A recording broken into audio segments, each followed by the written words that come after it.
Yes, yes, yes, love, love it, love that, perfect. Welcome back to Parentheses. I'm your host, Penny, and this is my 2 cents on being imperfect. If you're a parent, guardian, educator, or someone who believes kids deserve to grow up knowing they're enough, especially in a world obsessed with perfect, you're in the right place.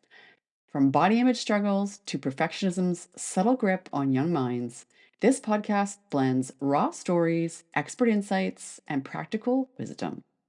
You'll hear from parents, professionals, and mental health advocates working to change the narrative on what it means to be healthy. There's no such thing as perfect. And yet the pressure you feel to get it right, kids feel it too, to succeed faster and more perfectly than ever. Parenting is the toughest job on the market. Imperfection is where connection begins. This podcast covers some content on disordered eating. If you or someone you love is navigating eating disorders, please know you're not alone and there's help out there. In Canada, you can reach out to the National Eating Disorder Information Centre at nedic.ca. That's NEDIC.ca and chat online with a helpline worker or call their toll-free line at 1-866-633-4220. So today on Parentheses, we're going to be talking with Oona Hanson. Oona is a longtime educator and parent coach who describes herself as having the dual advantage of training in educational psychology and as having lived experience of helping a child recover from an eating disorder. She holds a Bachelor of Arts and a Master's in English Language and Literature from Princeton and Middlebury College, respectively. And Oona holds a Master's in Educational Psychology from California State University. Her her professional history includes teaching in the private school system before transitioning into the field of parent education and parent coaching, specializing in adolescent development and eating disorders prevention and recovery support. She is particularly passionate about helping parents and guardians raise kids to have a healthy relationship with food and their body. Her approach, labeled Parenting Without Diet Culture, is designed to help make mealtimes less stressful, more joyful, improving body image, and lowering the risk for eating disorders. Oona's work has been featured in major media outlets from CNN, USA Today, The Washington Post, Pop Sugar, and many more. She helps families recognize and resist the pervasive influence of diet culture on children and adolescents, and Oona supports parents whose children are in treatment or at risk. In alignment with the mission and vision of Reframe Voices Society, her work emphasizes parent agency, meaning what parents can do, as well as providing contextual awareness around pervasive media and cultural influences, which our kids are exposed to every day. Joining us from her home office in Los Angeles, welcome to Parentheses, Oona. Thanks for having me. And gosh, what a nice introduction. Thank you. Of course. Thank you for joining me, and it's nice to see you again after our initial meeting. Thank you for agreeing to join me for this moment in time. Happy to be here. Great. Well, we're all about being in a place. We, and when I say we, I mean myself and those who have joined the board of Reframe Voices. But specifically, I use the tagline for parentheses, where imperfection shapes connection. So I look forward to getting comfortable with you today and talking a little bit about all the things that ensure that we're not overly perfectionistic and just keeping it real. Sounds good. So Oona, when you entered this work as an educator first and now a coach of parents of kids dealing with body image issues and eating disorders, what led you from the field of education towards parent coaching around eating disorders prevention? Yeah, so my first career, I was teaching and coaching in high schools. And even then, I could see that parents of adolescents needed a lot of support, right? So when I would have phone conversations or parent-teacher conferences, I could tell that parents really wanted to talk to me, not just about their grade in English or how they did on the essay about Hamlet or whatever. Um, they really wanted to talk about their kid and get support. So that kind of planted the seed for me. And then when I had my own children, I got really interested in learning about how people learn. And that's what led me, because in the private school system, especially at the secondary level, Mm. you don't have to have training in, how to teach. Mhm. They just throw you Interesting. into the deep end, Okay. right? Um, for teachers of younger kids, usually you do need, an educational psychology or child development type background. Anyway, so I was really interested in learning more about how people learn and got interested in adult education and, how teachers learn things and professional development. But it also was the beginning of my thinking about, well, how do parents learn new things? Because parents are really eager for information. Now, there can be overload of like all these different voices telling you to do it this way, or like the French do it better, or, Yeah. um, anyway. So I was just really excited to help parents feel supported and informed without pressure. And then I had a child develop an eating disorder. And I thought with my experience that Sorry with did, that. did we glitch out? I'm really sorry. It's bad timing. Talk about when perfection shapes connection. I didn't get the dogs out of my room first. Oh, Can I just hold you on yeah, that one of and then course. get him out? Okay. Sorry about that. Hang on a Cliffhanger. second. I'll get rid of.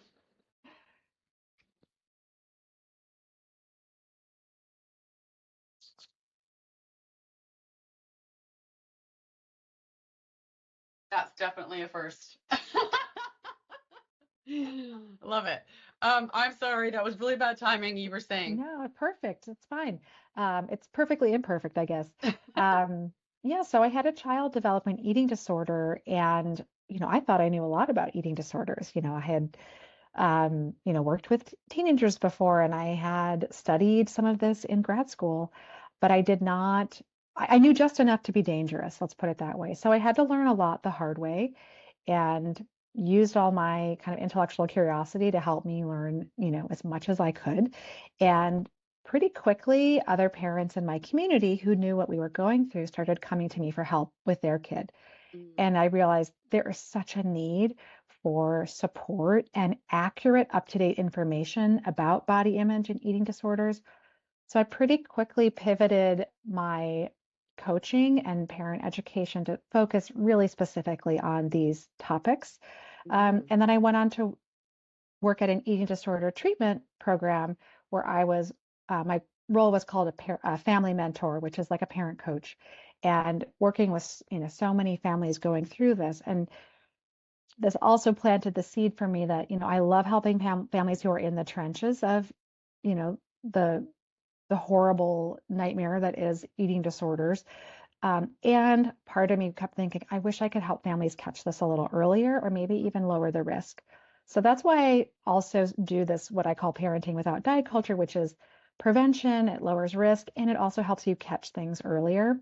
And it's also a place parents can return to or discover to help their child recover if they do already have an eating disorder. I think of it as a relapse prevention and recovery supporting approach to parenting.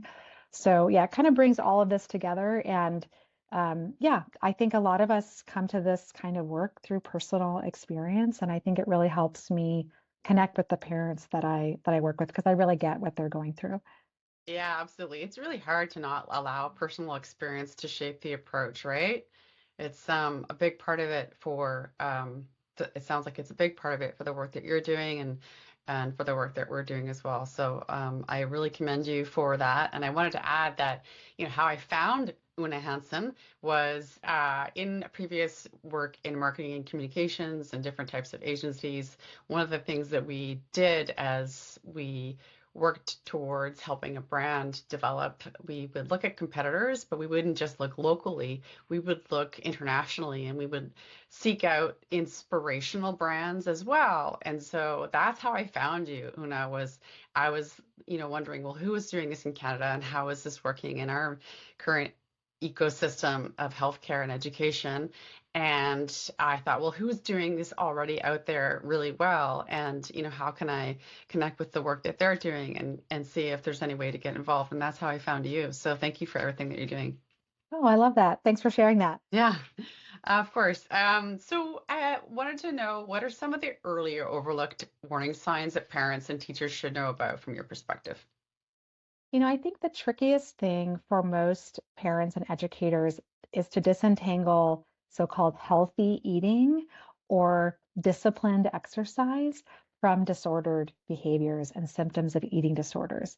And I think this is where a lot of kids are really suffering and no one's noticing. And in fact, people are praising them and encouraging these behaviors. Now, a kid who says, I want to eat healthier, that doesn't have to be like a time to hit the panic button, but it is a time to ask questions and pay a lot of attention to their answers and how they're behaving. Because kids who are cutting things out of their diet for without a medical reason, this wouldn't include like someone with a celiac diagnosis removing gluten. That's obviously really important, but kids cutting things out of their diet, or kids really ramping up their exercise routine, even if it's in the service of a sport that they're getting really good at and they're really competitive.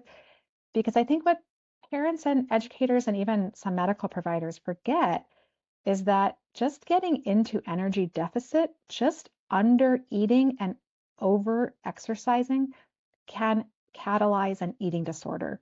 So Hmm. being aware of the physiological kind of risk factors for eating disorders, because I think if you learn about eating disorders from the media, from movies, from tabloid articles about celebrities, we hear almost exclusively about trauma, body image for, let's say, a model or an actress, um, or a ballet dancer. And obviously, Mhm. those groups of people can absolutely suffer from eating disorders, but we're given this very narrow picture of kind of who's at risk and what the triggers might be. So I think just paying attention to changes your kid is making and knowing that, mood changes in adolescence are expected, but to also listen to your gut. If your child, if the sparkle goes out of their eyes, if their humor goes away, something seems off.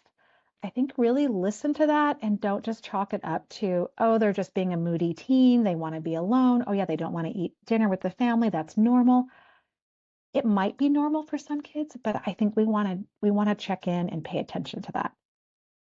Thank you, 100%. And also, there are so many changes to the body around puberty, which can be different from one child to another. And even within a family, those puberty changes, between genders or between siblings, same gender, what have you, those will be very unique to the individual. And I think it's just important that we add to everything that you said, to also remember that's important around how puberty does impact the way the body develops over time. Yeah, I'd love to even add another point to that, Yes, which is please. um, I think in a culture where weight gain is so demonized, Mhm. especially weight gain around your midsection, your belly area, think about what it's like for someone going through puberty where you have to gain weight in order to grow. Mhm. And a lot of times kids, as they say, grow out before they grow up. Girls have to essentially double their body fat percentage in order to get their first period. There are a lot of rapid body changes, and they all require gaining weight, including gaining fat percentage, the things that are most demonized in our culture. So a family that can be aware of this and talk about body changes with their kids and be aware of how they're talking about their own body changes, because we want to make sure our kids know that while it might be uncomfortable, rapid body change can be uncomfortable physically, emotionally, it can be an adjustment, but we don't have to pathologize it or demonize it, and Right? we can help our kids through it and maybe weather that storm a little bit easier. Yeah, exactly. Thank you. Yeah, just talk about it and don't make the conversation about, like you say, demonizing it, because it's just part of life, right? How can we reach more parents with this information, even with the limited resources that we all have out there to try to get the word out? Especially, I'm going to add this part, especially when it comes to the funding that goes into corporations that are selling, right now the hot topic is GLP-1 drugs for obesity, which is acknowledged as a disease, but also you and I both know that there's a counterpoint to that, which is that a lot of messaging around obesity is part of what contributes to disordered eating, which can lead to eating disorders. Yes, we could have a whole nother conversation about the problematic, downstream effects of using a very pathologizing and stigmatizing term for people's bodies. It doesn't actually help people's health, but that would be a much longer conversation. But I agree that, there's billions, maybe trillions of dollars to be made in making people want to shrink themselves. So as parents and educators who care about these issues, we do have a lot of headwinds. Um, and I don't think there's one perfect solution. There's not a lot of money to be made in helping people feel good about themselves. In fact, right, the biggest money maker out there is to convince you something's wrong and this product or this plan is going to transform your life. So I do think a lot of this comes down to communities, whether that's a team, a family, a religious community, and thinking about the ways that we're talking about bodies, the ways that we're role modeling for kids. I mean, I do try to do a lot of education on social media through writing, freelance articles and things. Um, and as you know, I'm writing a book for parents. I know that's not going to change the world, but I know it will change the world for some families. Yes. And I think, we're doing this as individuals, but we need community. So whether that's finding, a like-minded family or an online community where you realize, oh, I'm not the only one who's supporting my kid in a larger body to not try to go on a diet. Um, so yeah, I wish I had the answers. I do know there are some great organizations, like here in the US, we have Be Real, which is going into schools and really helping schools talk to kids about food and bodies in ways that are more beneficial. Or in the UK, the Body Happy org from Molly Forbes. And I know obviously what you're doing in Canada. I think we do need both. We need these individual things, but we also do need a little bit more systemic um, conversation change.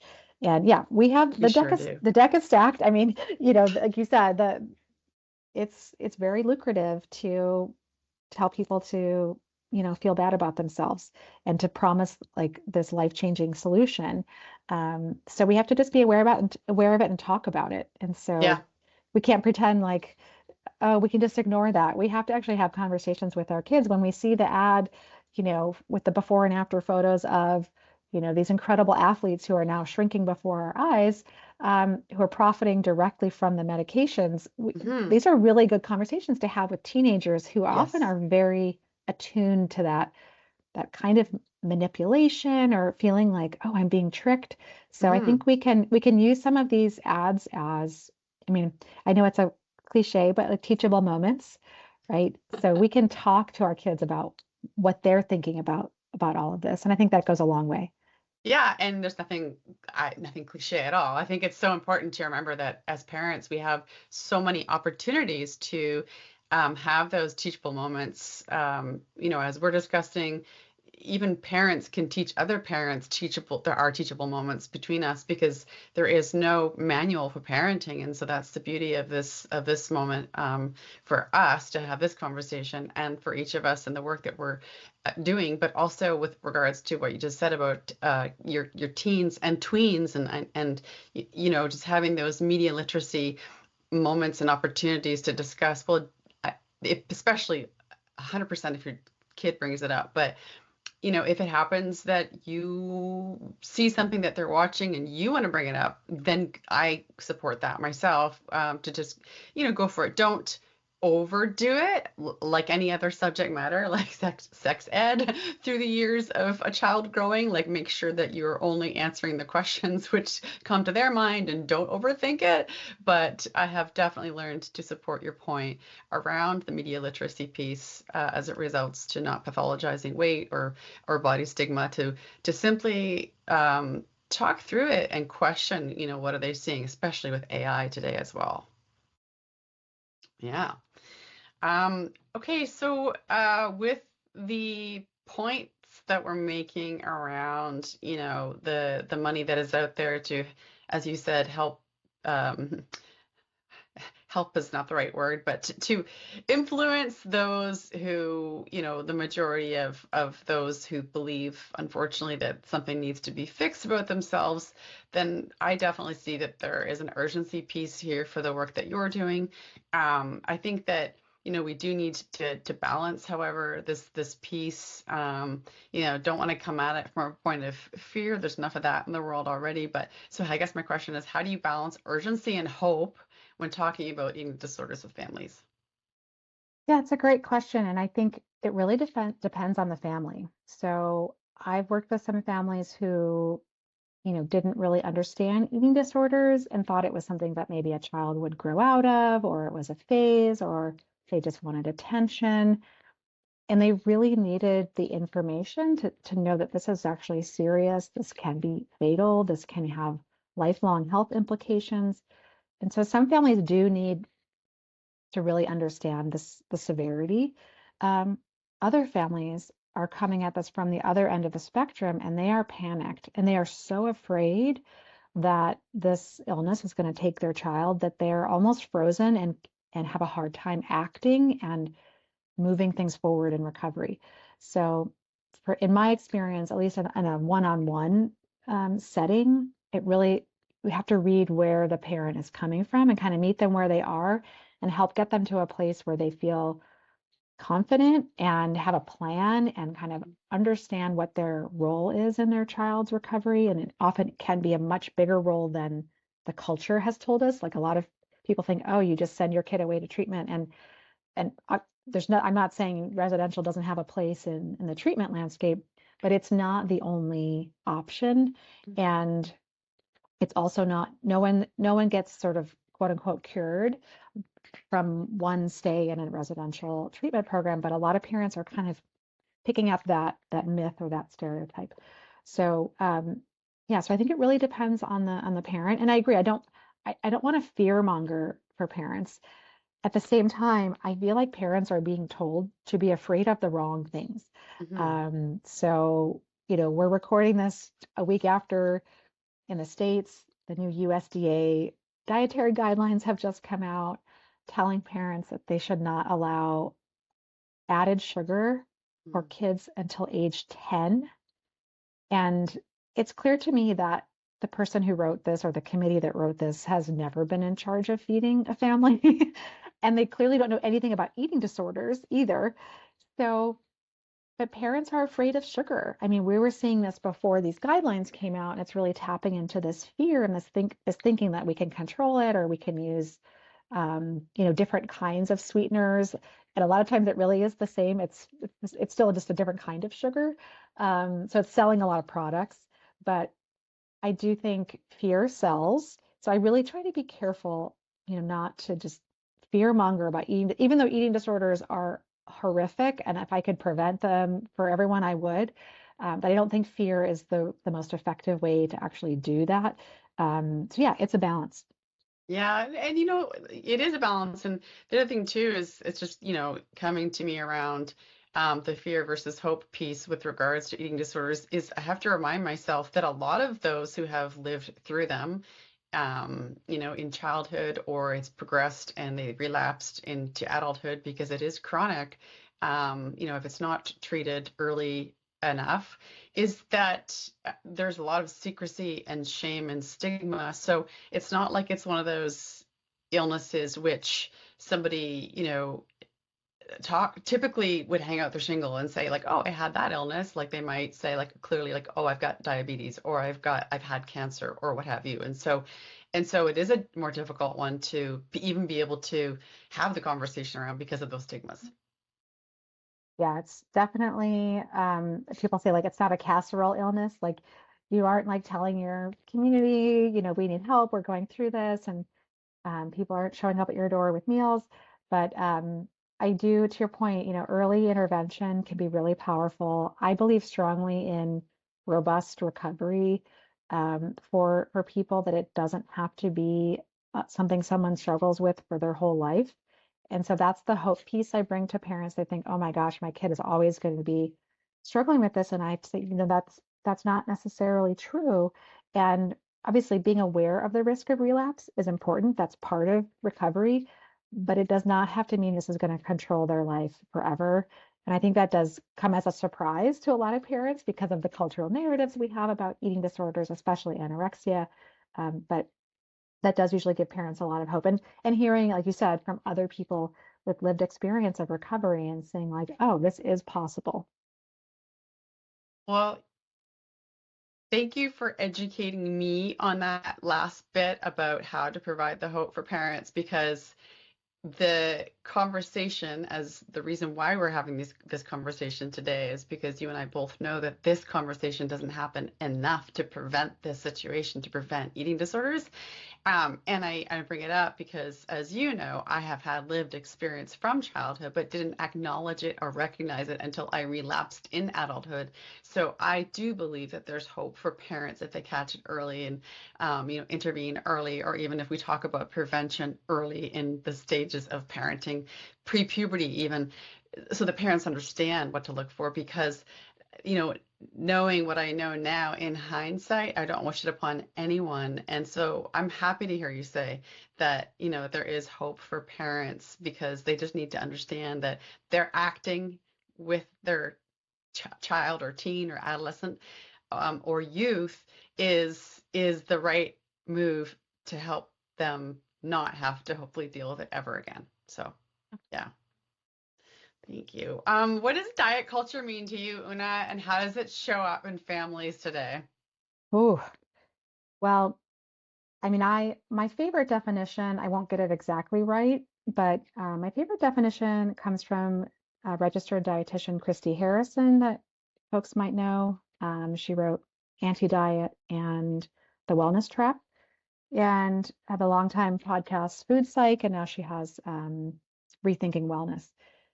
I won't get it exactly right, but it goes something like this. The diet culture is a system of beliefs that puts bodies in a hierarchy that says thinner is better, that thinner is always healthier, and that it also puts food in a hierarchy, right? That there are some foods are sort of idolized, glorified, superfoods, and then some foods are demonized. And of course, they can change position, right? We've if you've lived long enough, you've seen things kind of come full circle in a lot of ways.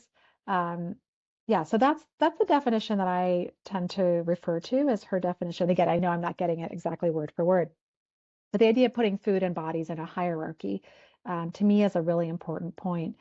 And I think what's tricky about diet culture is it's just how we live, right? We're in diet culture. Hmm. So a lot of things we just assume that are natural or normal or just the way you do things, they're actually very specific to diet culture, but it's just so pervasive that we don't realize it.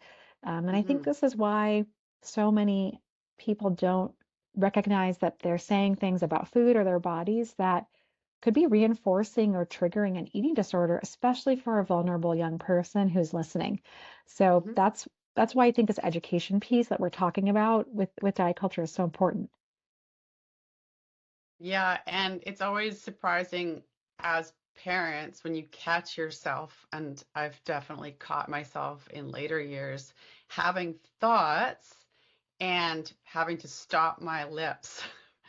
Basically, fine, you have that thought. I'm sorry you had that thought. You don't need to iterate or, let it pass your lips, that thought, and just keep it, zip it, because kids actually hear more than you think at so many different ages, at all the ages. They are listening. Absolutely. And and I never want parents to walk on eggshells, like, oh, I'm afraid of saying the wrong thing. That's not usually very helpful. But like you said, catching yourself having the kind of thought of that you want to make a comment about your food or body or someone else's food or body. Um, and it's okay that if we make mistakes, we can go back and repair with our kids. And I think sometimes those moments are even more powerful than getting it so-called right the first time. Yeah. And we can even go back to our kids. If you're listening to this and you have grown kids and you think, oh my gosh, puberty, I really, I was siding with diet culture or siding with the bully and I didn't realize it. You could go back to your adult child today and say, hey, I want to say I'm sorry. I could have supported you better when you were having body image struggles, and I I want you to know, like, I'm sorry, I wish I could have done it differently. And if you want to talk about it, I'm here to listen. I think those moments are really healing for both parties. I love that you said that. I really do. I've got shivers all over my body, and I'm resisting the urge to cry. Thank you. Not for myself to my daughter, because I learned a lot, but honestly from my own, my own mother, and parents, and that whole thing about the almond mom that came out last year. I didn't love it because it had just mom, and we know that there's almond dads, and we know that there are grandparents, and it's a multi-generational thing for sure. But in terms of parenting and parents understanding when an eating issue isn't about body image, but it's about control or anxiety or perfectionism, what are some of the things that you have learned? I've learned a lot about the importance of that physiology piece that we talked about at the beginning. And I think because of the way eating disorders are often framed as sort of um, as only a problem in the way someone's thinking about something, or that they've had some kind of um, external traumatic thing happen to them, but there's often a lot of energy and time and resources spent on let's find the root cause of this, and let's do a lot of talk therapy, and let's really figure out what's going on behind all of this. And for some people, I know that's been helpful, but I think for a lot of people, and especially young people who are growing, who are, every day they're not eating enough, their body is being harmed, right? Um, we have to prioritize the nutritional rehabilitation, in my opinion. Um, we don't leave someone like just twisting in the wind. Like we want to give psychological and emotional support, but talk therapy without nutritional support happening at the same time, to me, is probably prolonging someone's suffering. Now, the talk therapy might feel good, but if they're not actually making progress in their recovery with their eating, I think we're delaying real progress, and I think we're making recovery harder. So that's all to say, I think we want to treat the symptoms. So if someone isn't eating enough, or they're not eating regularly, or they're over exercising, I think it's really important for parents to get the support and get a team that can help kind of get the physical symptoms, get those things addressed, right? Making sure that we're increasing the nutrition and increasing rest, whatever those behaviors are, we're interfering with or intervening with purging behaviors, those kinds of things. Really starting with the physiology, heal the body, as a lot of people say, heal the brain, save the brain, save the bones. We've got to really focus on the body piece. And what a lot of people find is that when they are re-nourishing themselves, whether that's gaining weight or simply bringing in more variety or more whatever they've cut out, eating more regularly, that a lot of this psychological distress will go down. Not always, right? Sometimes there's still other co-occurring conditions, and maybe there's trauma that needs to be addressed. I'm not saying that you gain the weight back and then you're fine. Um, but I think there's sort of an order of operations, is the way I would think about it. And doing intense therapy is really hard work. And you want a nourished brain to do that. And an adolescent brain that's still growing, we really want to make Hormones. sure their brain is actually where it needs to be to do the hard work of therapy, of Mhm. addressing whatever other issue might be going on. So this might sound strange to a lot of people because, again, I think the old kind of go-to default perception is that, oh, this person needs therapy if they are struggling with food for whatever reason. And I think, yes, and it's really that nutritional support. Um, it's so important. It's the foundation of recovery, because you can have all the therapy in the world, but if you're not starting to change those behaviors and address those symptoms, I think you're going to be really stuck in your recovery. Yeah, wow. And the thing I wanted to ask is, we talk about nutrition, and I think about dietitians and those guidelines we mentioned earlier, and whatnot. And so it's so interesting to me, this whole experience around, especially for parents if they're stressed out about their child's health. Stress is such a key word. And I led with the word in this question about anxiety or what and whatnot. And so this idea of stress and anxiety, it's fascinating to me to see how those mood factors can really impact the co-regulation between parent and child around what is the child going to hear or listen to or not I want to say abide by it, but really just understand, especially if the parent's confused around what is quality nutrition when it comes to a growing teen. I'm so glad you brought that up because I think in a lot of communities, the default is to restrict kids, even though parents aren't thinking that they're being restrictive. They think they're being healthy, they think they're being responsible, and it makes sense. That's the message they're getting from a lot of places now, including our government. Um, but I think that's where working with a dietitian who is informed about all of this and really learning just how much food kids need, how many carbohydrates are so important to kids. That's what's really scary about these new guidelines, is it's suggesting to Yeah. really almost cut out carbohydrates, except for a very few. Yeah. Um, and so, yeah, kids need a lot of food. And this is where, to your point, if a parent is, maybe the parent is letting the child have the foods they need, but if the parent is really anxious and like kids pick up on that. So this is where, parents starting to do their own healing work, their own education about diet culture, eating disorders, and all of that, I think really benefits kids because when the parents can relax in mealtime, it's like we're together, we're enjoying food, that having an appetite and taking pleasure in food isn't something to be afraid of. It's actually something to Yeah. enjoy and lean into. I mean, Yeah. it changes everything. And Yeah. yeah, life is just better. um, Yeah. yeah, I mean, life is hard enough. Why are we denying ourselves like this very human pleasure? And it's also, this is when we tend to connect with our kids. It's not the only time we can connect with our kids, but when meals aren't about micromanaging, like how many bites of broccoli your kid has, it's amazing how much better meal times can feel. Yeah. I remember that. My daughter is 18 now, but I can't forget, all the the different stresses that went came and went around. What was she eating?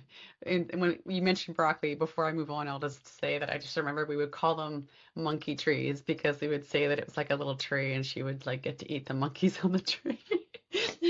Let's get back to this whole gender side of things because it's important to the work that you're doing, I'm aware, as well as the work that we're doing at Reframe Voices around although traditionally speaking, eating disorders have been observed as a female health issue, it's really not just a female issue, and it's definitely come up more the ranks, unfortunately, for boys and young men as well. So, how does, in your opinion, diet culture affect boys and young men today?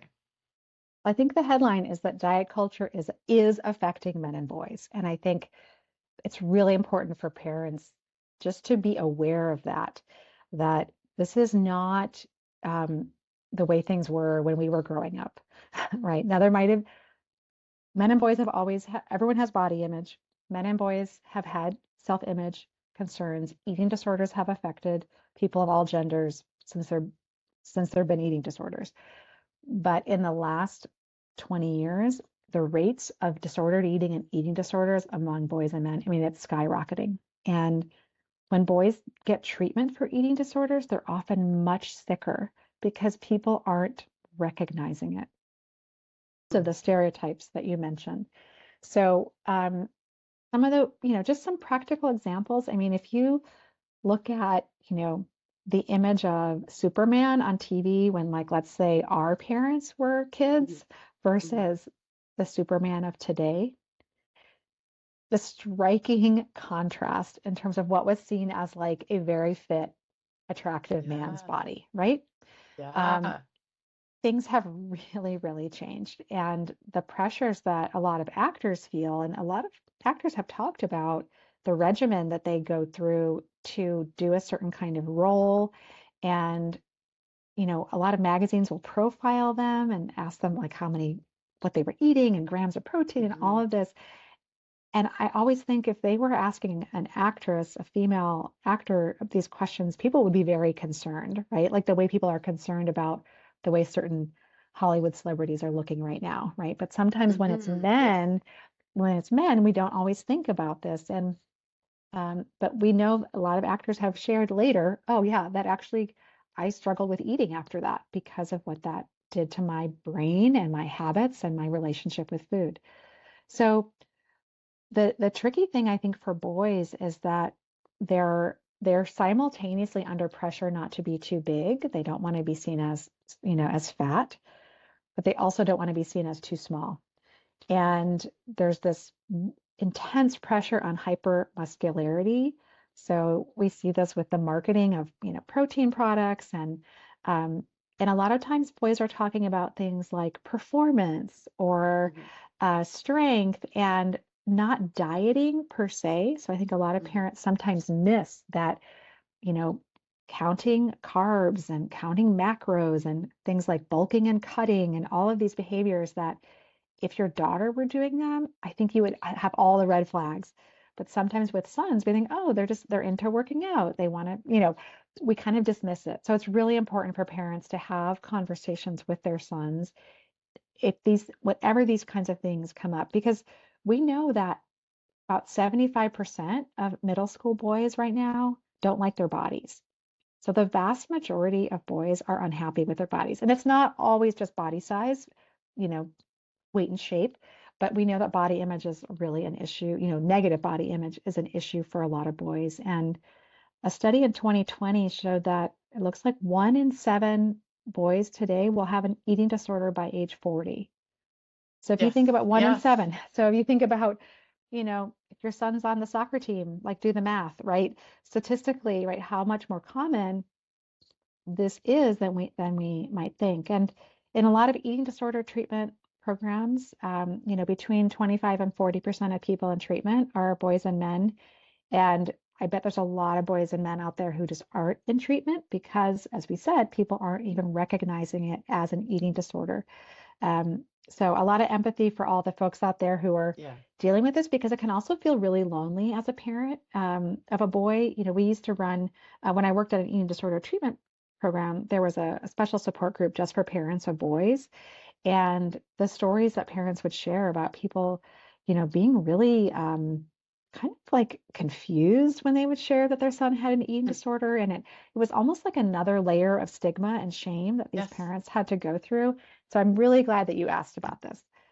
Yeah, well, I'm glad that you brought that last point up too, because that hadn't even occurred to me. And of course, we have a Canadian Men's Mental Health Foundation, and I'm learning more about men's mental health thanks to that organization. But it's bringing it back to that statistic that you mentioned, 1 in 7 males before they reach the age of 40. Just to bring it contextually back, I've seen that in the last year. It was an annual report from one of our treatment organizations in Vancouver called the Glass Foundation, and it also included the female statistic, which is 1 in 4 females by the age of 40, right? So it's definitely more prevalent than I think a lot of people realize. So, what's the first thing a parent should do if they suspect their child is struggling, Una? I think listen to your gut because a part of you will kind of want to trick yourself, or this may not happen to everyone, but it happens frequently that a parent will question themselves and think, oh, this is my baggage, or I'm reading into things, or I'm just being a worrywart. And I think really listen to your gut. If you get that feeling something isn't right, you need to act. So this can look different for every family. This is actually something I often work on one-on-one with parents who they aren't even sure how to have the conversation with their child or the pediatrician, because it really depends on the situation. But one way to go is to start by talking to your child. Say, hey, I've noticed these changes, and I'm kind of worried. Could we talk about that? And see what your child's reaction is. The key is to approach with curiosity, and it's not like a gotcha. It's not like an accusation or because I think that's where that stigma and shame piece can come in. And you might be really scared, and so sometimes that can come out as um, like that your child's in trouble. And really, we want to remember that if this is an eating disorder or disordered eating, they're really struggling. They need our support more than ever, and Yeah. they need us to be really compassionate as we approach them. Now, if you ask your child, say, "Hey, I've noticed that you stopped eating dessert and you're going to the gym every day," pause. If they have a really big reaction with a lot of reasons why what they're doing is a good thing, some parents think, oh, well, I really stepped into it. I should back off. In my experience, a really big reaction to a genuinely curious question is almost always more of a sign to worry because it could mean that the eating disorder, if it is one, is already really kind of running the show and they want you to back off, right? The eating disorder wants you to back off. Um, Yes. so I say this again, not to scare parents, but to remember that an eating disorder will kind of protect itself, right? And Yeah. you, as a loving parent, are a threat to the eating disorder. Yeah. The problem is the eating disorder's words are coming out of your child's mouth. So this is Yeah. where it gets really tricky, and this is where parents need a lot of support. Assuming you are like moving forward, maybe your child's like, no, I'm fine. And you think, well, let's get it checked out anyway. Or they have the big reaction. And you say, I'm really worried. We're gonna get this checked out. We're gonna talk to your doctor. I think it's helpful to talk to your child's doctor before taking them to the appointment. Um, and it's really important for parents to know that you cannot rule out an eating disorder based on a child's weight or BMI. Um, Kids can have perfect lab work and have a very serious eating disorder. So Hmm. it's important to know that not every pediatrician has the training they need to have to diagnose or rule out an eating disorder.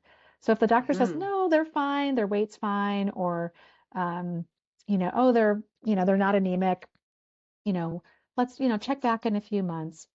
If that's the response you get, listen to your gut and ask for a referral to an eating disorder professional who can give a more nuanced assessment because the old wait and see approach is really harmful because a kid is usually, I mean, eating disorders and disordered eating, they don't tend to just get better on their own quickly, right? These are things that tend to get worse and worse and worse. And it's going to be that much more difficult to help your child recover.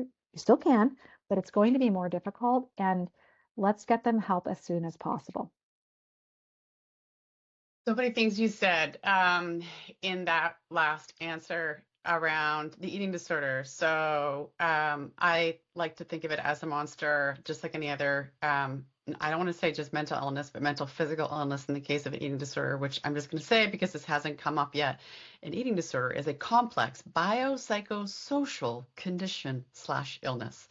I meant just illness, but anyway, but you referred to the eating disorder as its own thing, like it has a control, and I love that you referred to it like that because that is what it is. It definitely has its own voice that lives in the mind of the person who is suffering, and it will do whatever it can to stay alive.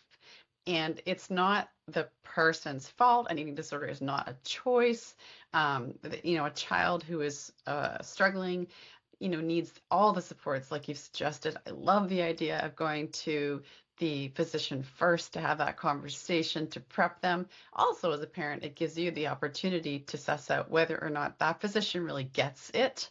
And everything that you said after that around potentially needing a second opinion is so critical because general practitioners don't necessarily have all the answers for everything psychologically related because they're not psychologists. They also don't do, at least in Canadian physicians, I understand, a lot of training on nutrition, period, let alone understanding the nuances that make up this complex illness. And so when it comes to, like you said, that physician's response, it's just like if you take your child to see your physician and ask, does my kid have ADHD potentially? And they might think, well, no, they're high functioning, they're very smart. That's not possible for them. Well, you should probably get a second opinion for that as well, right? So it's I love that you said that in this case. It's very critical that, we listen to our guts as parents because we want our child to have the most support. And I'll have to go back and listen again after this is over to what you just said in this response because there are so many really significant nuggets in what you had to say just now, Una. Thank you. Well, I have one last question. What mindset shifts help families move from that fear or shame around all of this and the potential to, determine whether or not, oh my goodness, my child might have an eating disorder, especially if they have a son, like you mentioned earlier, to turn it around into connection, as you said earlier, and then confidence that they know what to do. I think the thing on at the top of my mind right now is self-compassion.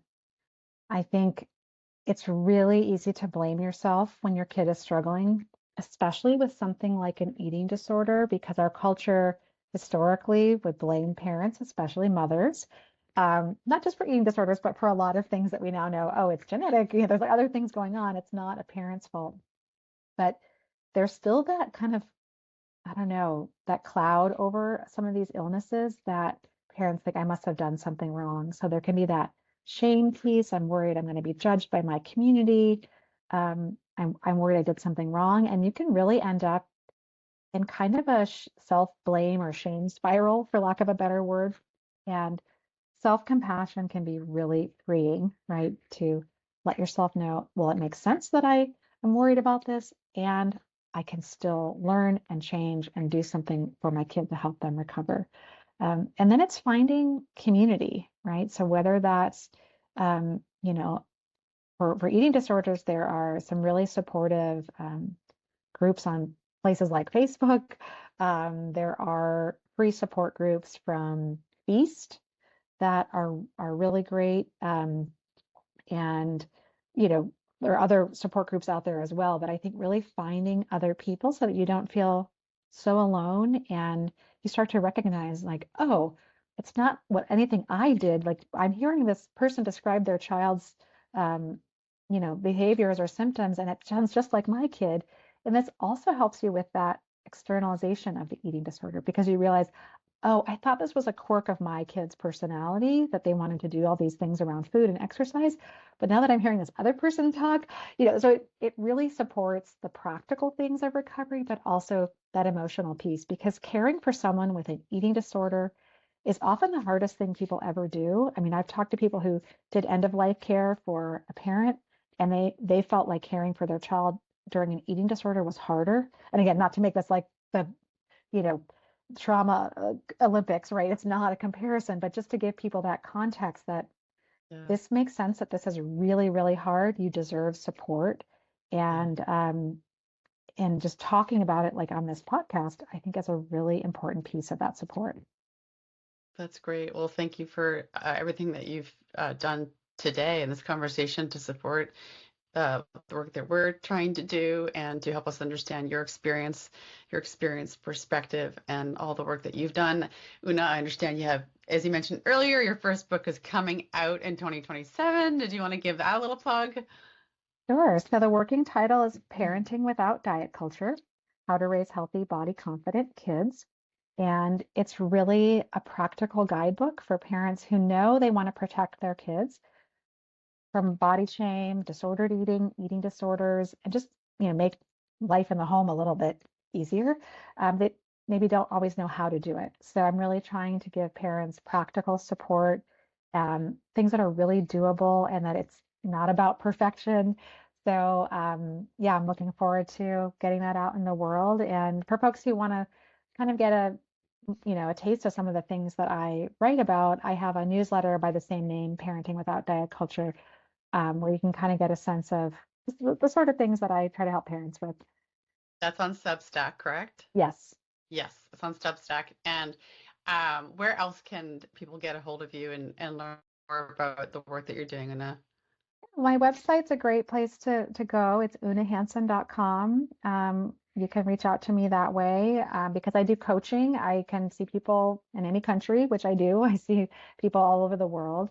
But you can also find me on the social media side. Instagram is where I post a lot of information for parents, and there I'm Oona_Hanson. If you go to Oona Hanson on Instagram, it's a baby. That's not me, but you'll find me. I'll make sure that all these links are in the YouTube description for sure. So that will be there as well. Once again, thank you, Oona Hanson, the adult, for joining me on this fourth episode of Parentheses. I really appreciate you spending the time.